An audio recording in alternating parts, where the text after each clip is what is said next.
We're talking about people who actually make things on the farm and people who actually eat things off the plate. And maybe those two things are related.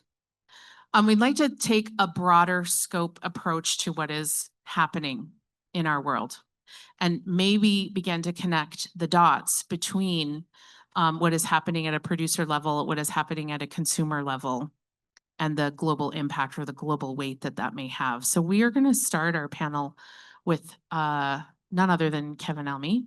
Nice to see you, Kevin. We also got to meet these three by Zoom to start off with. And given that you've been on this long journey sharing the benefits of cover crops and regenerative practices, you've worked with Canadians and Australians, and you were just in the Ukraine recently.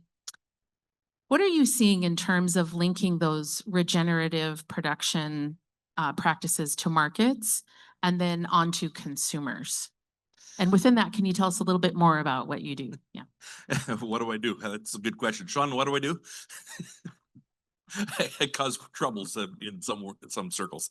Yeah, thanks for inviting me on the panel. It's going to be fun evening tonight. So basically, by going around and seeing what's happening here, what's happening in Australia and in Ukraine, the quickest answer for the Ukraine, basically, we visited about 20 different farms. They were all very commercialized. So I didn't get a true feeling of what the Ukrainian regenerative movement was like. So I really don't have a lot of comments on that.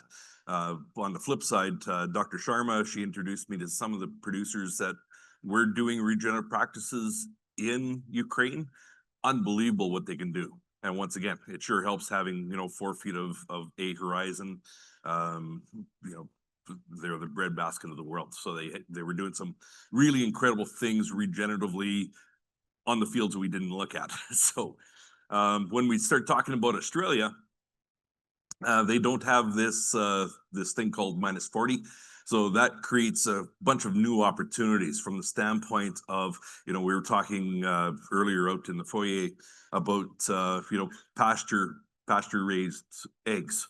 And, we can have them out in the pasture for 5 months of the year. What do you do for the other months of the year? Whereas Australia, it gets hot, it gets dry, but they can still have those hens out in the pasture still laying eggs. So there is some benefits that they do have when they start going over and not having to deal with -40 when it comes to livestock. When it comes to the food, when we start talking about Ukraine, we were driving along and we were seeing roadside places that were selling fresh vegetables along the road. So yes, it is there. Is it regenerative? No idea. My Ukrainian isn't that good. When we start talking about Australia, okay, my Australian isn't very good either. You can't always understand those guys either. But it's really interesting from the standpoint of the farmers markets. Every town has, at least one farmers market that is available. There's roadside concessions. They're really big in local production. And, once again, where's the population? What is it? 95% of the population lives within 30 miles of the coast. So it's a concentrated market. When we start looking at those conditions, it works really well for them. And so what we're seeing here in Canada, we're starting to see it starting to get some traction moving forward. But it's now, once again, going back to the definition of what constitutes regenerative. And that's the biggest challenge that we have right here. In Australia, it is fresh, it's local, it is grown, and has taste. That's what drives it. How can we do that here? That's the next challenge. Yeah, no small challenge, given some of the constraints and barriers that you mentioned. I think about regenerative ag and how it is about disrupting in many ways. So a disruption to not in the way we used to think of, tillage is disrupting the soil, but in different ways. So going sort of against the grain. And, I don't know you very well, Kevin, but I can guess that you're a pretty good disruptor, given your practices. So given that, what can we learn from these regenerative principles like diversity and disruption that we can apply on a global scale as far as like our food chain and food production? Well, once again, spending the full year in Australia, it was really interesting from the standpoint of I deal with acid reflux here. And so when I went to Australia, acid reflux disappeared. Imagine that. Come back, acid reflux comes back.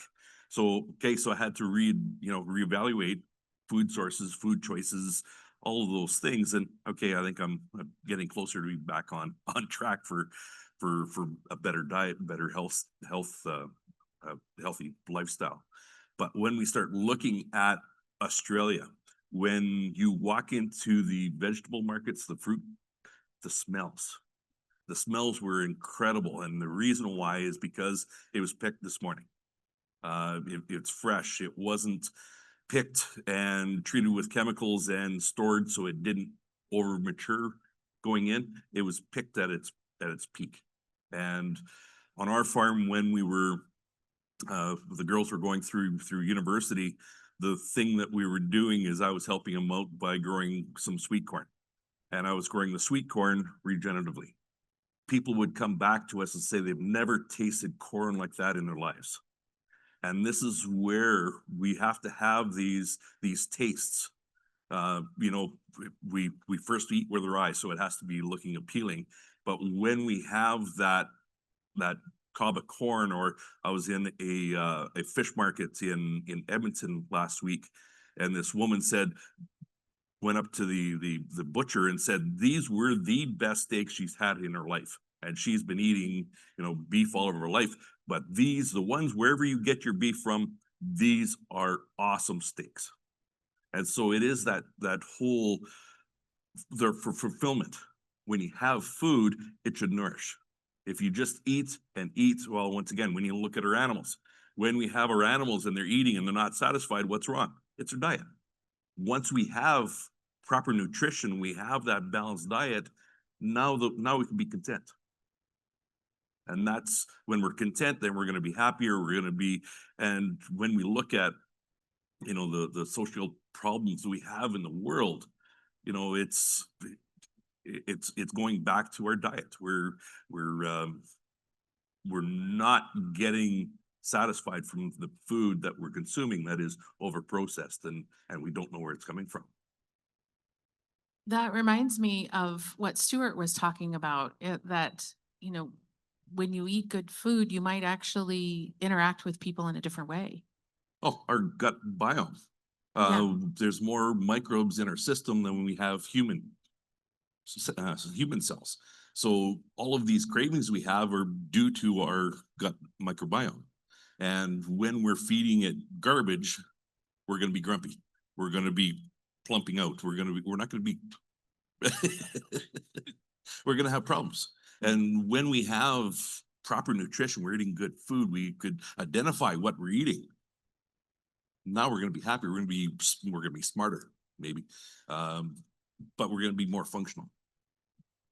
So everything is sort of operating on a more optimal level when we feed what the body needs. Yeah, that makes total sense. We know, we probably all know that up here. How we if you have if your spark plugs are all gunked up, that engine isn't going to be running properly. It's going to be backfiring. It's going to be missing. It's going to be consuming more fuel. It's not going to be as efficient, not as much power. We have clean fuel, we have clean spark plugs, we have good spark, that engine's going to run properly. So I would just like to finish with one more question, and I didn't give this to you ahead of time. But I'm wondering if you can tie that back to, what you do in your career and the practices, like how that connects to the soil health. Like, what is your experience in what you're doing, cover crops and things like that, that actually connect that to taste and overall health? Oh, absolutely. And this is when, on our farm back in 2007, when we started playing around with cover cropping and getting more diversity in, When we first started, of course, we're gonna try one thing. We're gonna try some radishes. Cool. It did something to the soil. The corn crop that we grew on that after, bang, it was better. Cool.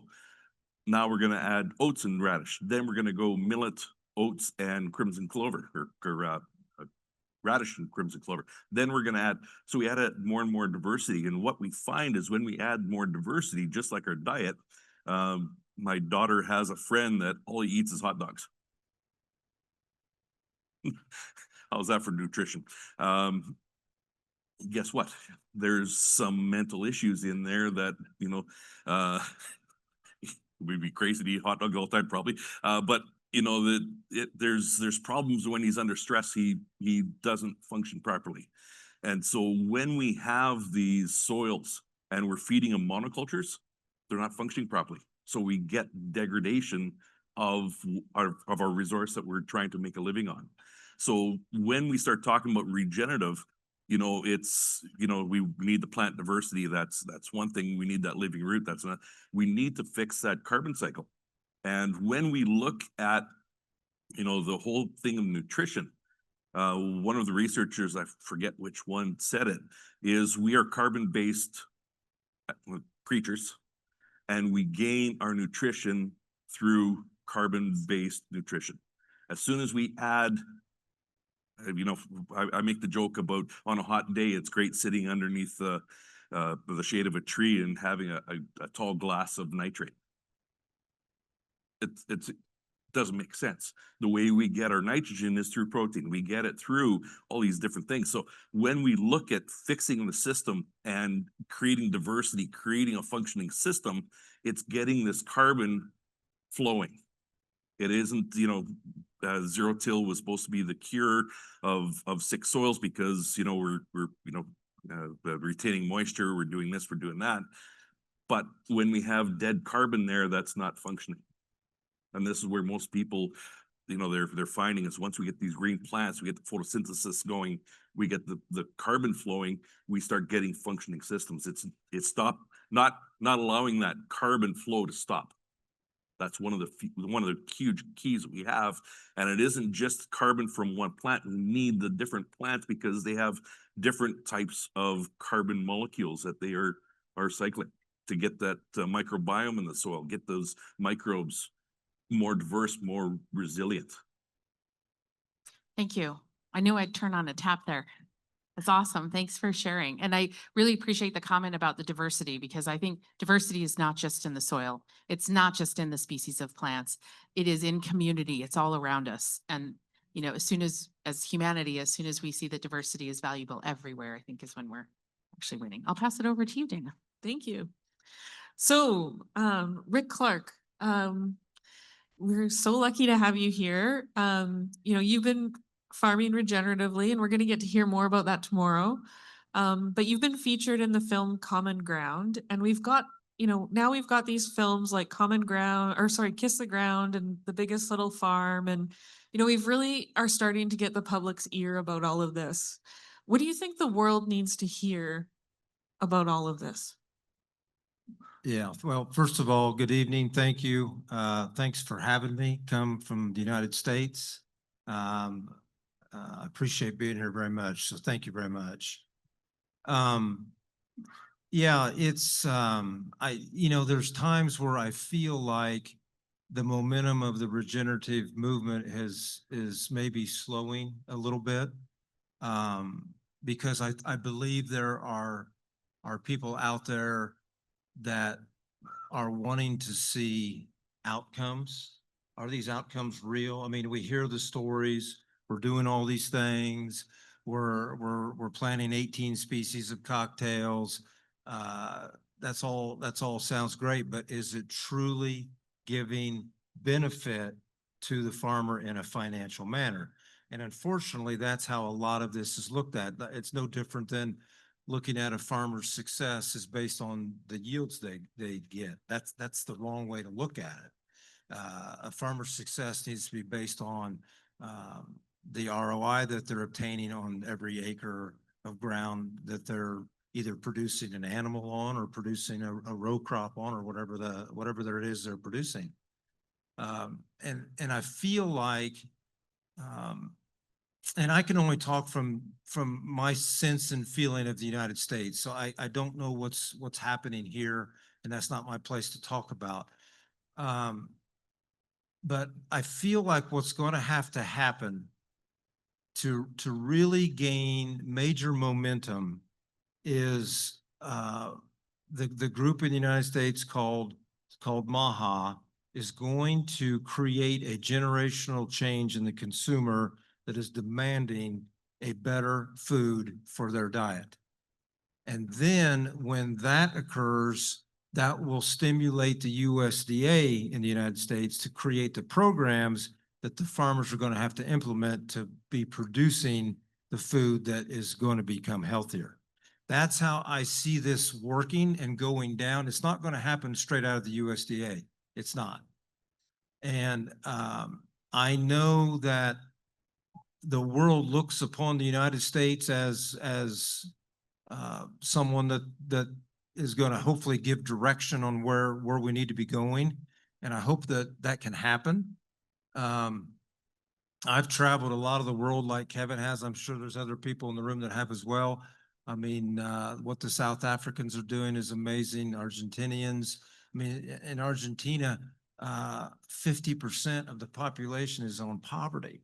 I mean, imagine that. And they are down there, they have been no-tilling down there for 50 years plus. And you wouldn't think about that. Argentina, do you realize that almost every animal that comes out of Argentina is grass-fed? They don't feed any grain to their animals, very little. So there's just things going on that will make you sit back and say, wait a minute, if we could just pull all this together, we can really create something. And I want to tell you that the folks that I truly believe that have moved the needle the furthest, the quickest are the ranchers and the grazers. And you guys ought to give yourself a big round of applause right now, because you with your practices of grazing can change the soil structure in weeks, months, days. And it is incredible.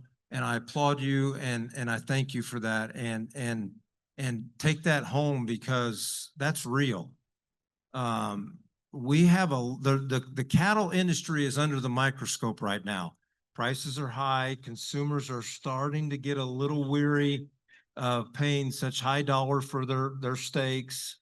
You can start to feel it. You can start to see it. We have a president that tends to be a bully, and he thinks he's going to come in and he's going to wreck the cattle market in the United States. He's in the process of doing that right now. Cooler heads always prevail. And we have a lot of good folks, and I hope this is happening here as well. We have a lot of good folks that are taking time out of their ranches, their farms, their lives, going to Washington, D.C., having meetings, trying to educate the folks there to understand what it means to be regenerative. I mean, no one, you could ask them, they don't even know what it means. So it takes a village, and everyone in this room is part of the village. So thank you. I appreciate that. Thanks, Rick. We could just end it right there. Yeah. Just kidding, Jill. Excellent. Thank you. I think one of the things, this isn't one of our questions that we prepped you with, so anyways. That's good. I think one of the things that sometimes I feel producers feel a pull on is this pull between advocacy and farming. How do you manage that? You're invited to go out and speak in places, and you obviously have a passion around this voice of where we need to go to. What's that like? Yeah. Kevin and I got to have lunch together today. I haven't seen Kevin in a year, so I think the last time we saw each other was in North Dakota at Jay Fuhrer's event.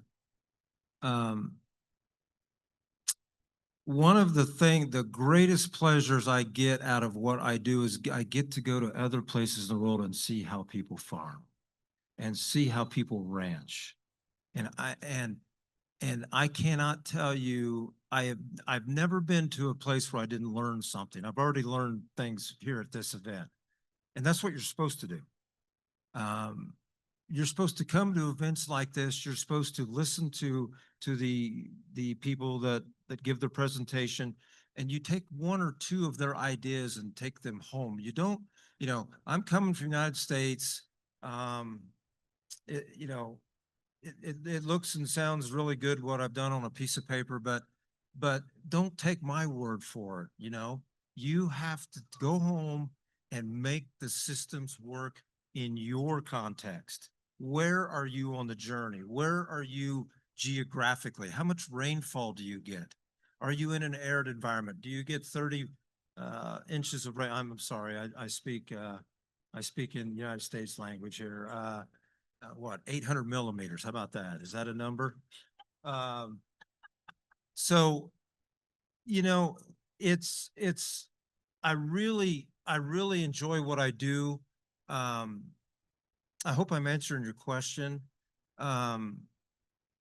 But I truly believe that the next push that needs to occur is we have to be educating the educators so that then we can move down and start affecting thousands of people at a time. We have to come up with systems that are going to move millions of acres, not thousands of acres, tens of millions of acres.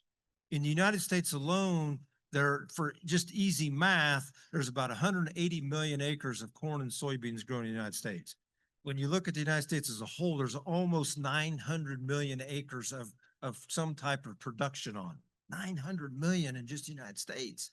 If we could figure out how to move 30% of those acres, that's a lot of acres. That's a lot of regenerative practices taking place. And I'll end it with this. Are people familiar with Malcolm Gladwell, an author? He's written several books. One of them is called Tipping Point. If you recall, what's that number? 11%. That's all it takes. 11% to tip the conscious or the attitude or the willingness to change. Because see, I think sometimes we also have to back off a little bit. We come at some of these farmers pretty hard and pretty aggressive. You've got to do this. You need to do that. Well, no, what we need to do is we need to explain to them that what they've been doing is their heritage. They were taught by their ancestors to do what they're doing. There's nothing wrong with what they're doing. We're going to try to educate them on maybe incorporating a couple of ideas that will help their operation.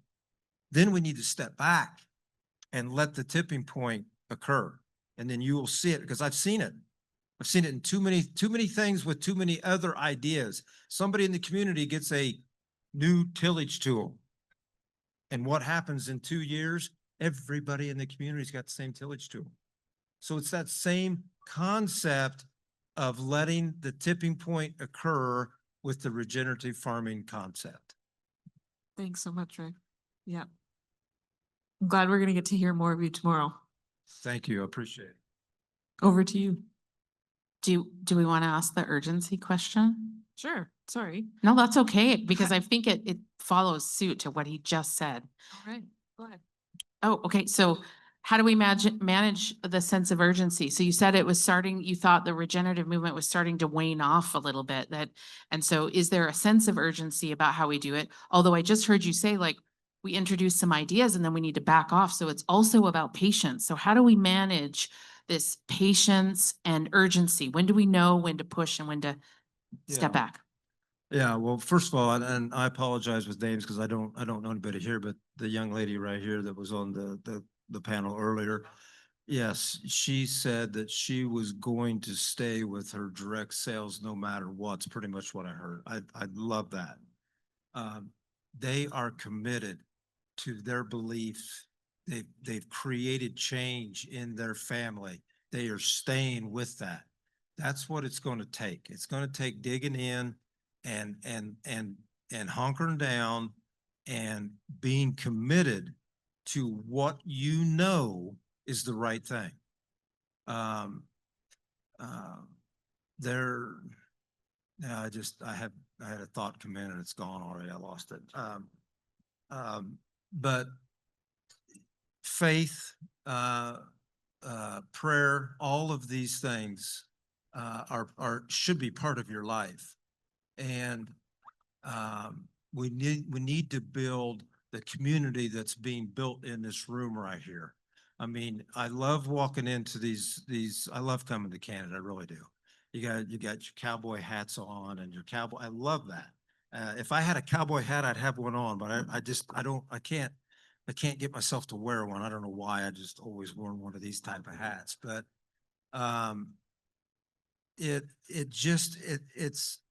it's time that we need to figure out how to create the systems to meet the farmers and the ranchers where they are. And if they're in a beginning journey, so be it. Then we are going to help them move down the road. I mean, there is a lot of knowledge and a lot of, experience is the one thing that you cannot make up or fake. Because that's what this movement needs, is the experience to help the younger generation move 5 years down the road faster than I ever did. And that's what we're supposed to be here to do. I've always said that it is part of my responsibility as a parent to have a better life for my children than I have. And I'll say the same thing about being a regenerative teacher. It's my duty to make it better for the next generation than what I had it. So that's how I look at this. Wow. Wow. So cool. Thank you, Rick. So we have one more speaker. Are you willing to hang on? I know it's late. It's getting a little warm in here. It says it's 73. That's just for you, Rick. 73 degrees Fahrenheit. Thank you. Yeah. All right. So Shelley, this is exciting. So Shelley, you've worked all the way from an international scale, from your work with the UN to a regional scale. And now you're focusing here on Canada. Lucky us. She's working with Regeneration Canada. Tell us what you see as the opportunities, given your scope, the scale of the work that you've done in the past. You can mention some of that if you'd like. What are the opportunities that you see here uniquely in Canada? Maybe we can enlighten Rick for some of those opportunities we have here. Thank you, everybody. Thank you for being patient. It's not easy being the last speaker and following these two gentlemen, to be very honest. So yeah, I think I came to Canada 5 years ago in the middle of the pandemic. My husband and I moved from Rome. I was living and working in Rome for the UN World Food Programme and working globally doing agriculture. I've since worked for Pepsi and done regenerative agriculture around the world. And I came to Canada, and the thing that really struck me is that we have all of the ingredients in Canada to really transform the agri-food system. I was really excited. I've worked in Central and Eastern Africa, India, Pakistan, in lots of countries where a lot of the ingredients for systems change and really transforming our agri-food system just don't exist.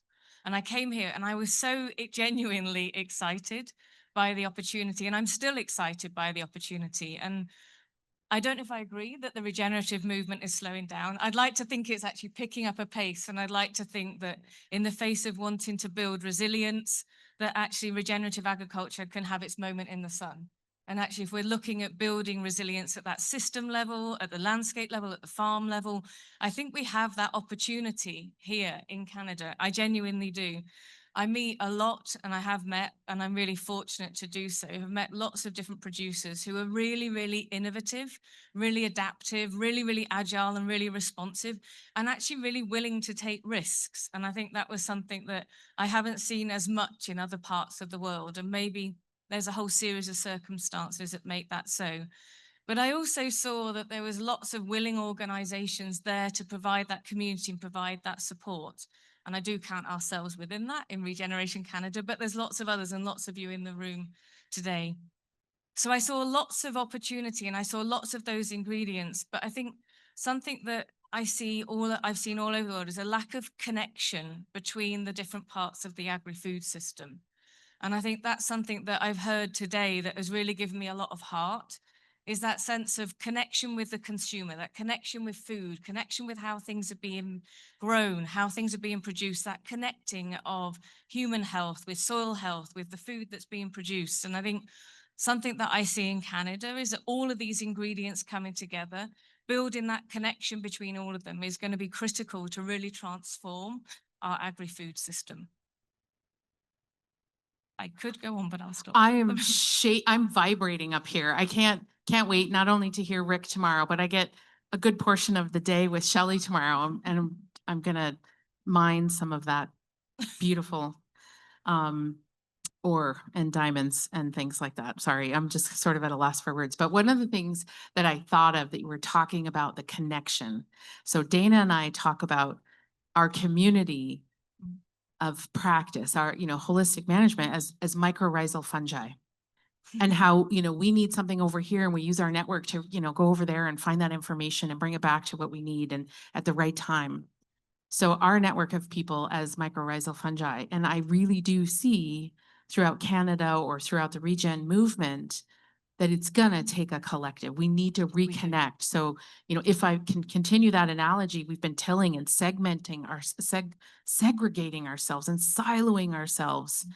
And, I had the opportunity to have a lunch with Shelley today and thinking about possibility of collaboration and what that might look like. And nobody knows, but it's the open-minded space and that connection. I'm wondering if you could speak a little bit more to what you see as those connections and what fires or I've been talking about neurons firing tonight. Like, what's that about? I know it's off script. So just tell me how you see that connection in our food system. I actually think it's a human connection. If I'm actually going to speak from my heart, I think I've worked in agriculture for a while, and what I always find is that there's inspiring people, there's inspiring humans that want to work together, that want to bring all of these things together. And I think that it comes down to being open to having that connection, being able to connect with the consumer. And I think that that's something, I don't know if the minister's still here. I can't see. There's too many lights in my face. But I think it's about building those connections across the whole system. It's about that human connection. It's about making sure that politicians understand that producers are real. They are real people who do real things on the land. And so I think there's something about connecting all of that and bringing all of that human connection to our food as well. And I think it is a collaborative effort. I do genuinely believe, when I first started working in Alberta, I just started working in Canada. And somebody said to me, "Oh, collaboration will be the death of you, Shelley." And I was like, well, then so be it. I actually think that collaboration is what we need to do. We do need to think about collaboration. I heard so many different examples of it. Just having, I can't remember if it was you, Michael. I can't see Michael in the audience, but Michael talking about, how am I collaborating with someone that has livestock? How am I collaborating with the local high street? How am I thinking about collaborating with somebody else that might be going to, there's just so many opportunities across our food system to build those connections, build that collaboration. And I think from that, we build resilience. We also grow innovation. We build ideas. We build food security. We build food justice. I can't remember. There's so many. Yeah, human connection, I think, is critical. So to that, can we thank MFGA for bringing together this whole group of people to connect? So if there's anything you take from tonight, the connection. Thank you, Duncan. And Manitoba Forage and Grasslands, and there's been a lot of talk about that collaboration and partnership and network. And all right. Canada's in good hands here. I think you're in good hands. Thank you. with a Brit. Yeah. Okay. So Shelley, how do we share this story? So this is a story, it's sort of a highway. It's a two-way street. It's a speaking of connection, it's gonna go both ways. So from the soil to the farmer, to the market, to the consumer, there's this byway. How do we share both ways this story? Oh gosh. I actually think it's about everybody taking responsibility for sharing the story, actually. I think that it is about forums like this. It's about coming together. And I think it's about, yeah, telling that authentic story, building those connections. So I think it is about the consumer being able to talk about their experience of buying from Nerbus, buying from these particular producers, whoever they choose. I think it is about telling that story and telling that human story, telling that real story. I think that storytelling is incredibly powerful. I think, without wanting to sort of go off piste completely, which I'm very famous for doing, I think that there is also data is an incredibly important part of this. And we've talked about practices and outcomes. I think there is something about bringing together, telling the story through proof points, through demonstration, through data, through lived experience. I don't know if I can give you one answer to it. I think it's a whole range of different things. I think it's about building community. And there is something about that localization as well, and thinking about local community and storytelling in the local community. But I think sharing experiences from around the world, global stories, and seeing what we can learn from each other is also part of that sharing of experiences up and downstream, I think is really critical, if that answers your question. Yeah, and I also wonder how that storytelling at a local level, to bring it back to global impact or global weight, how do you see that moving the needle in all of the places that you have traveled in, Ben? If it's the story, how does that have global impact from your perspective? I think it's about everywhere that I've worked, agriculture has always been contextualized. Everything has been about that wherever it is. Context has been important everywhere. But I think it's surfacing those really excellent examples. I think it's actually talking about what we've seen in other parts of the world. It's about showcasing those. And it's not saying that those places are doing it better. I think it's just giving inspiration. And I think it's inspiring innovation. And that's about building that resilience. I think it is about our food system is globalized in a lot of ways. And of course, there are dimensions of it that can be localized. But I think it's about learning from each other and seeing what else could be done. I've seen some amazing examples of localized food systems around the world that are really inspiring. I worked in Zambia and I saw really, really localized food system. And I looked at the aggregation of supply and thought, my word, what's brilliant. We're aggregating to supply to get access to markets, creating more than just actually food on the plate, creating a surplus. So I think it's about looking at those localized examples and saying, how can we learn from these? And how can we have an open mind? I was talking to somebody at the back about having that open mind and that curiosity. And somebody else spoke about curiosity today. And I think that's really critical, being able to learn from each other. Over to you, Dana. Thank you all. That was amazing to hear your thoughts. Let's give these guys a round of applause.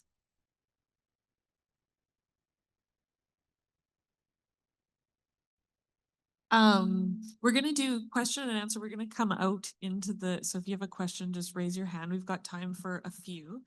But I want to end by just saying that, think back to where Bluesat started with, she started with her why, and she also asked us to find ourselves in this. We've taken you on this journey through farm gate, dinner plate, global weight. And, I look around here and I can put people, this is where their role is.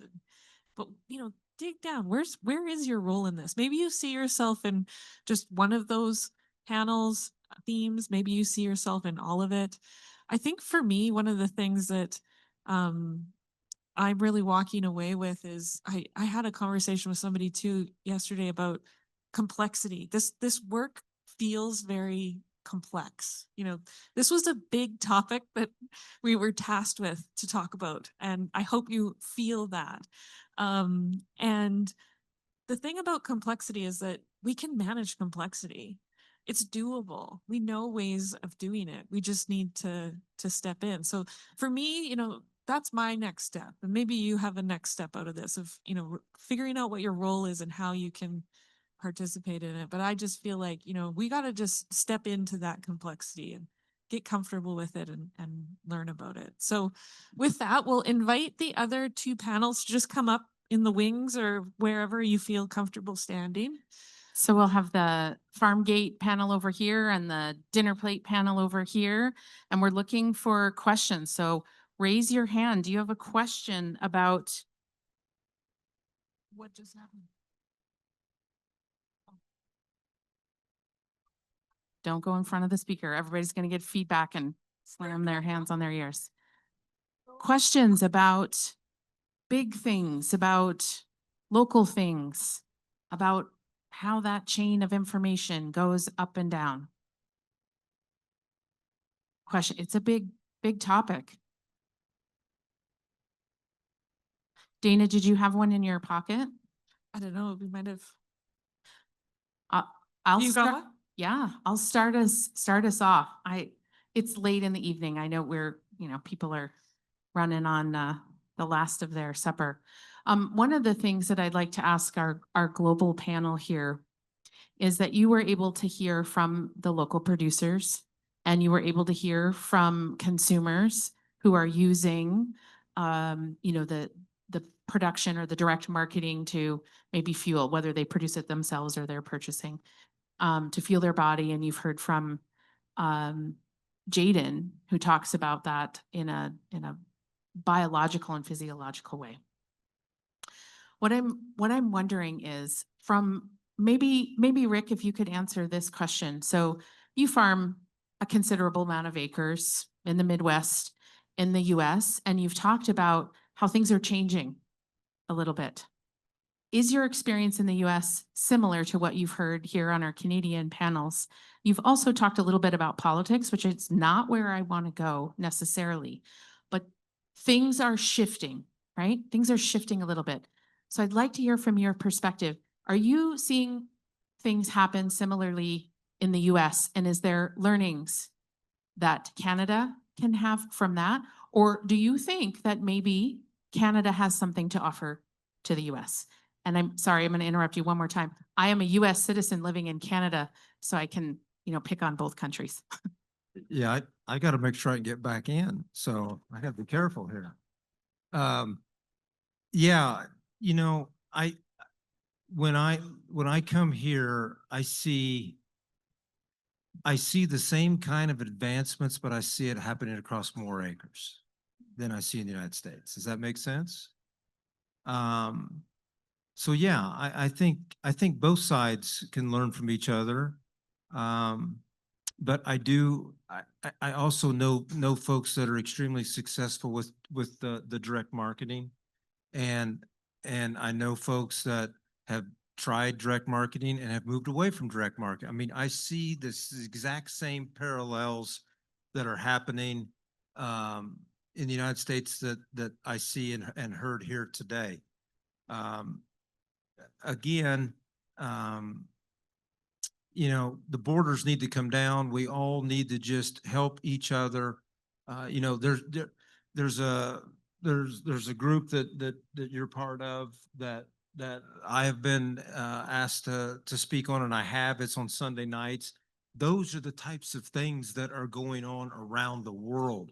These groups of 20, 30 people that get together and they invite the world to come in and speak, and they listen to what they have to say, and then they have ideas on what they want to do, and not everybody in the group does the same thing, because you can only learn one thing. Then they divide and conquer. They have 10 ideas, and all 10 ideas get implemented across the array of the members of this group or this club. And those are the types of things that I really see that gain the momentum. Yeah, I'm sure everyone's familiar with the state of Wisconsin. Wisconsin, the last I knew, and I think the number is close to 50, they have 50 farmer-led groups in the state of Wisconsin, 50.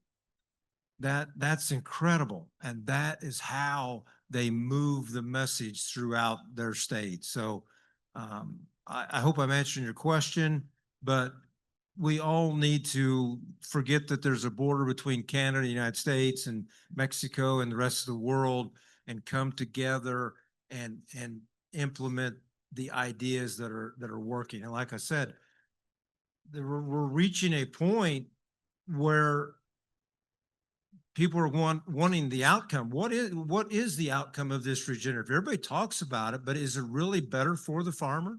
Because that's one of the first things that I'm always, or that's the latest thing that I am pushed back on is, am I going to make any more money doing it that way? So that's always what it comes down to, is money. Thank you. And I think there's a lesson there to be learned. I think when I talk to individual producers, they all want to work together. But then when we look at, sort of things on a larger scale, politics gets in the way. So thank you very much for that, Rick. We have a question over here. Yeah, just a question for the direct marketing people, but just curious what you find your biggest obstacles are, and as far as procurement of new customers and whatnot, if you have any advice for anyone else doing that? I guess I can start. Biggest barriers, I guess if I could just go off on a tangent a little bit, hasn't been for us finding the customers, or it is kind of the butcher capacity and the number of abattoirs and access to space. We maybe kind of stabilized on that a little bit with our butcher, have a good relationship, but I think we could stand to have more in the province, and that wouldn't hurt. Reaching customers, we relied really heavily on social media, and that seemed to work pretty good. I am horrible at keeping up with that and maintaining, a steady stream of updates, but I'm also probably settling into a bit of a rut here. We've got to a point where we're, with the beef, pork, and chicken, we're selling as much as we want to right now. So I'm kind of settling in and not pushing it, but social media seemed to work really well to reach people. And then it kind of double whammy. We don't need to be marketing with every post, but sharing that story and talking about some of the good things we do, and just explaining how we raise our animals. So I hope that answers the question. But I would just echo Zach's comments on the processors.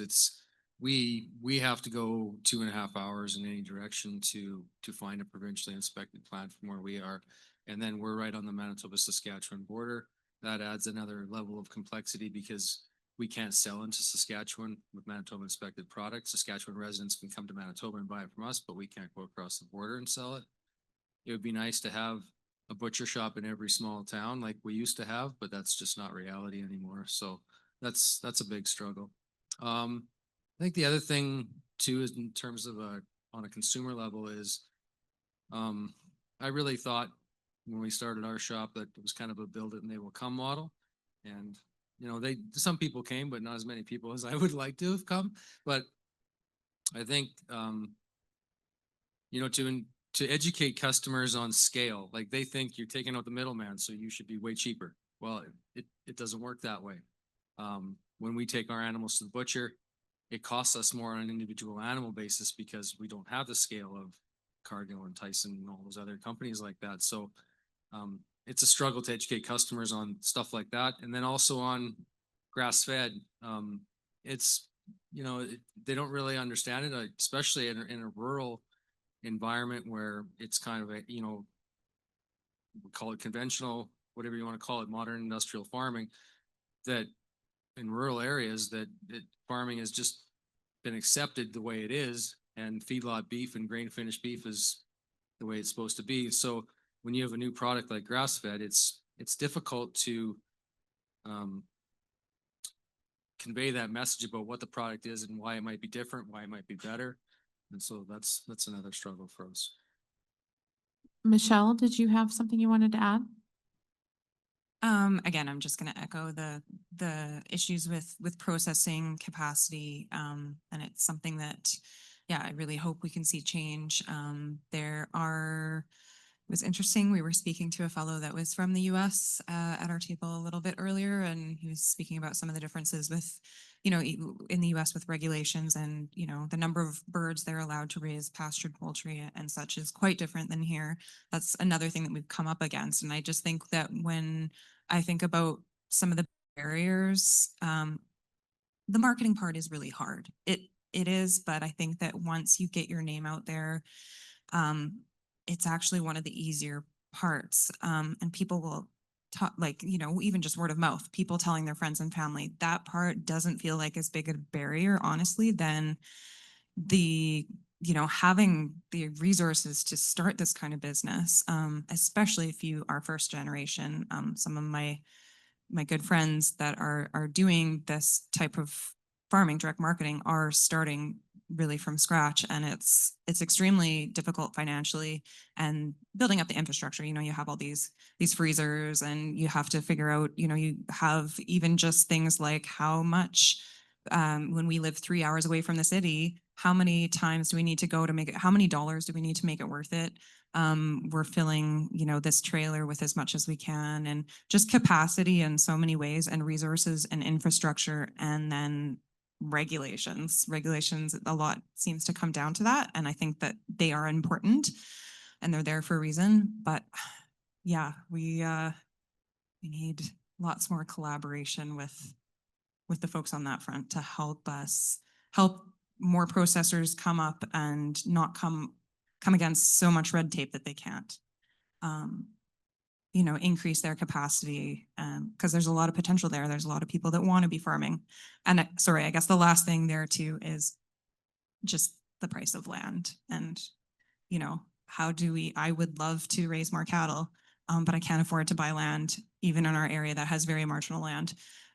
So yeah, that's part of the reason, that's part of our story of why we're trying to do regenerative practices, so that we can increase the capacity of the limited acres that we do have, to try to do more with less. And yeah, it's. Dana, you have a question? Yeah, there's a there? question here. And then we'll have one more question after that, and I think we'll wrap. Okay, thank you. And yeah, I know it's getting kind of late. I was surprised, and I'm kind of new to all of this in a way, but in any case, I was a little surprised at how philosophical so much of what the panelists had to say. People talked about the why, emphasized, asking that question, why? And they also talked about the journey is just 2 examples. So I'm just wondering if any one of the panelists might want to say a little bit more about how should we see regenerative agriculture? Should we see it more as a moral imperative, or should we see it more as something we should do because it's in our self-interest to do it, either individually or collectively? And if it's a combination of the two, how should we see that relationship between the two? And thank you. That is a great question. I'm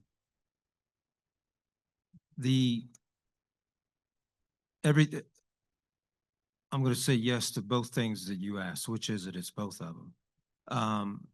But here's the problem. Do we really think that, well, we all know that food is medicine, right? We all know that. You can't have a healthy human before saying you have to have a healthy soul to have a healthy human.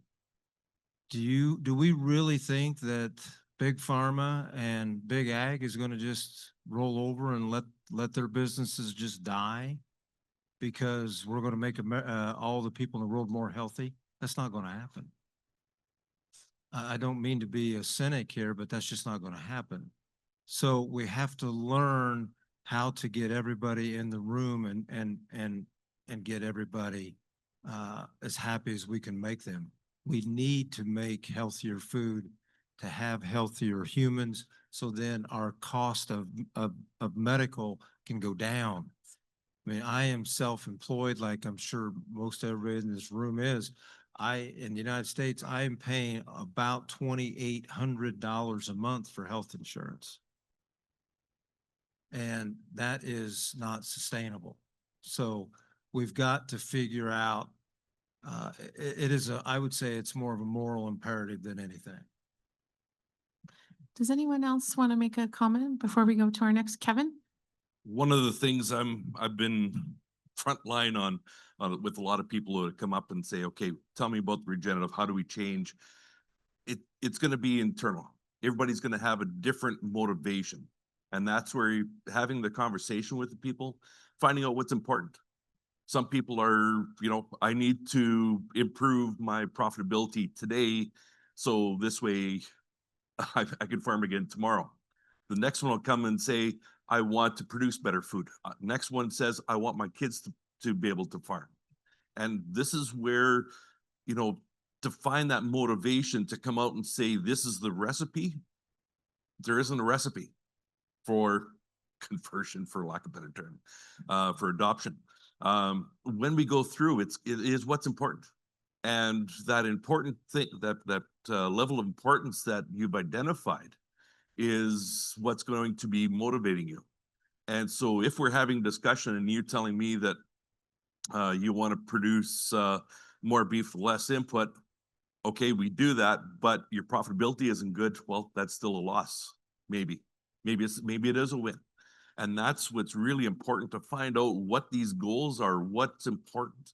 And that's where these discussions, and I've always been I position myself as making people aware of regen and what are the options we have. That's kind of what I've taken on as a role.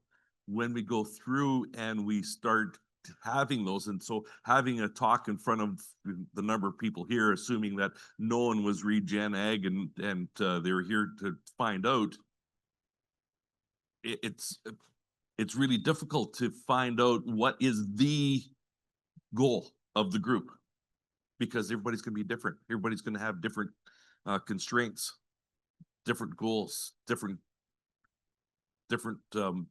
moral values. So excellent question. All right, I think we'll go to our last question and then we'll wrap it up and pass it back to you, Duncan.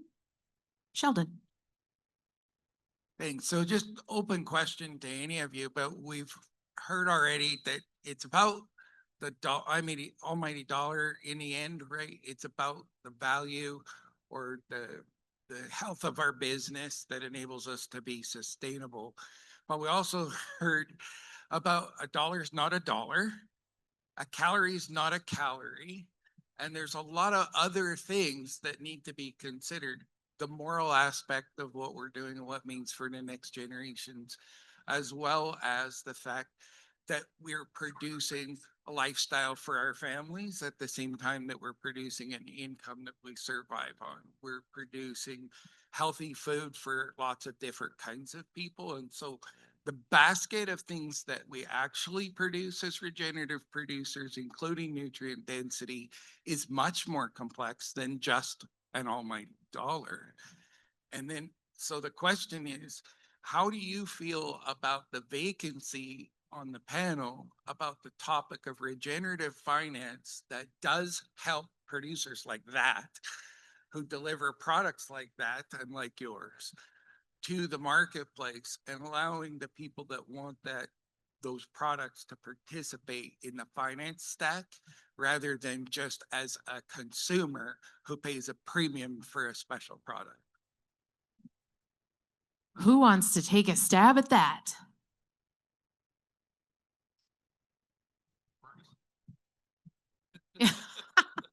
Pull somebody out of the. There are groups out. Are you asking, do we have groups that are lending money to regenerative practices? Is that what you're asking? No, I'm very well aware that there are small groups, but what do you feel about the fact that we're at the regenerative conference and there's a vacancy so far in the topic of regenerative finance as a critical component to delivering a regenerative product to an audience that wants a diversified outcome? Yeah, I thank you. We understand. I think it was something I was going to mention and I didn't actually. I think when I think about the system and I think about all of the connections in the agri-food system, one of those connections is actually looking at finance, which actually really does support regenerative producers. And I think, you know, well, Sheldon, I could go on about this for a very long time, but I think it is about all those different parts of the system, from the programming, the policy, the finance. All of those different parts need to be able to create the right enabling environment for a regenerative transition of our whole agri-food system. And finance is absolutely one of them. I think that we need financial products that really do support producers, that don't penalize producers, that actually do support the early adopters all the way through to those that are on a different part of their journey.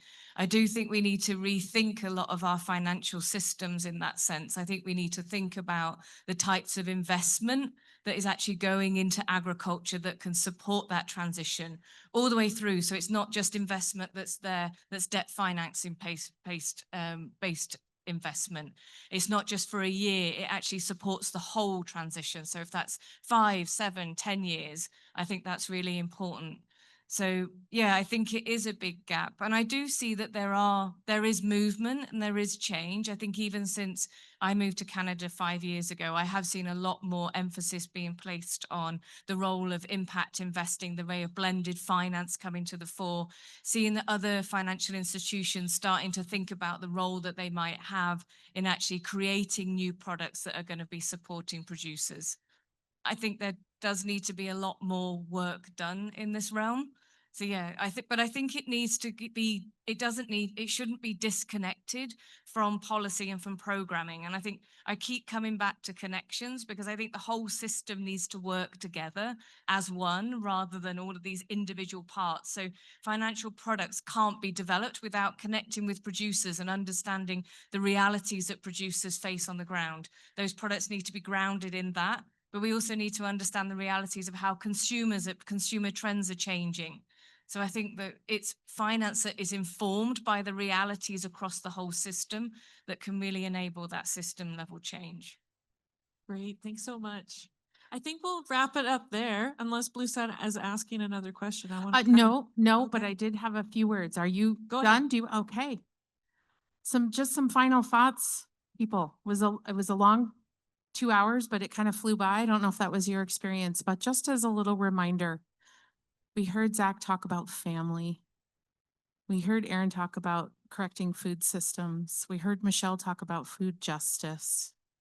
We heard from our consumer panel talk about the learning journey, about valuing ourselves, not just the cows and the soil. We heard from Jaden about food being medicine. And then we talked about food being the solution on a global scale, and about stories and practices and thought processes and relationships and collaboration. There's a lot to cover in an evening. So as you walk away, you can ruminate on that a little bit more. You can have some cocktails with friends and discuss it, or you can leave it there. But hopefully this will come back to you on your own regenerative journey about your place and where your next action steps are. And with that, I'd like to thank Duncan for the opportunity and really appreciate the venue and the space that you created for this. Thanks so much. Test. Yeah, just one final thought before we get out of here. What a day, jam-packed. Thank you all for your participation, for your thoughts.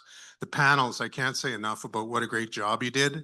And I do believe that you were expertly moderated as well, in a very non-prescriptive approach, right? Which is very important. There's no way I'm ever going to tell you guys how to run a panel because of exactly what you did. So well done, Bluesette. Well done, Dana. And thank you very much, panelists. It was awesome. So a round of applause for them all, please.